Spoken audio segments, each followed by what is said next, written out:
नमस्ते बच्चों। आज हम शुरू कर रहे हैं कक्षा 9वीं गणित भाग 2 के पाठ भूमिति के मूलभूत संबोध के प्रसंग्रह 1.3 से। इसमें आपको भूमिति के कथन मतलब वाक्यों को समझना है कि उनको कैसे लिखा जाता है। इसमें हमें पहला सवाल था कि निम्नलिखित कथनों को यदि तो के रूप में लिखिए। मतलब आपको एक वाक्य दिया होगा और आपको उस वाक्य में इन दो शब्दों का इस्तेमाल करके लिखना है, यदि और तो। इन दो शब्दों का इस्तेमाल करके लिखना है, लेकिन कथन का अर्थ बदलना नहीं चाहिए। अब लेते हैं पहला सवाल। पहला सवाल है, समांतर चतुर्भुज के सम्मुख कोण सर्वांगसम होते हैं।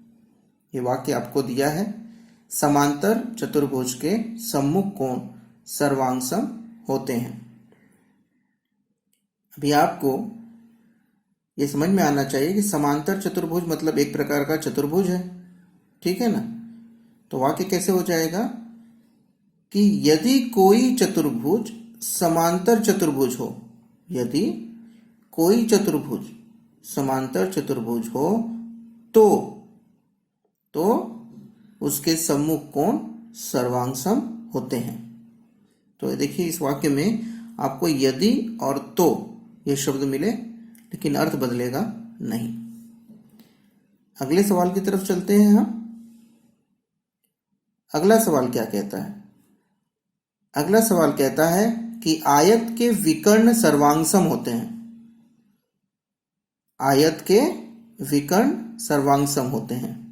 अब यहां पर दिमाग में फिर एक बात आनी चाहिए कि आयत ये भी क्या है? ये चतुर्भुज है। तो यदि कोई चतुर्भुज आयत हो तो उसके विकर्ण सर्वांगसम होते हैं। यह हो गया हमारा उत्तर, जिसमें यदि और तो का इस्तेमाल हुआ है। अब चलते हैं तीसरे सवाल की तरफ। तीसरा सवाल देखेंगे तो थोड़ा सा बड़ा वाक्य दिया है। तीसरे सवाल में क्या कहा? समद्विबाहु त्रिभुज में, किस प्रकार का त्रिभुज है? समद्विबाहु त्रिभुज में शीर्ष बिंदु तथा आधार के मध्य बिंदु को जोड़ने वाला रेखाखंड आधार पर लंब होता है।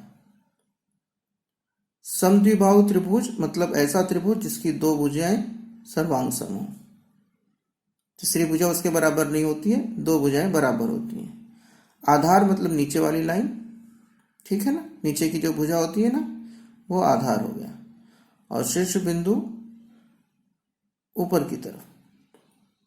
तो शीर्ष बिंदु को नीचे की भुजा के मध्य बिंदु पर जोड़ा जाए, मतलब बीचों बीच एक सीधी लाइन खींच दोगे तो जो रेखाखंड होगी वो आधार पर लंब होती है। ऐसा इस वाक्य का मतलब है। तो इसमें तुरंत क्लिक क्या होना चाहिए था कि त्रिभुज का प्रकार दिया है समद्विबाहु त्रिभुज। तो हम लिखते समय कैसे लिखेंगे कि यदि कोई त्रिभुज समद्विबाहु हो, ठीक है। किस प्रकार का त्रिभुज दिया?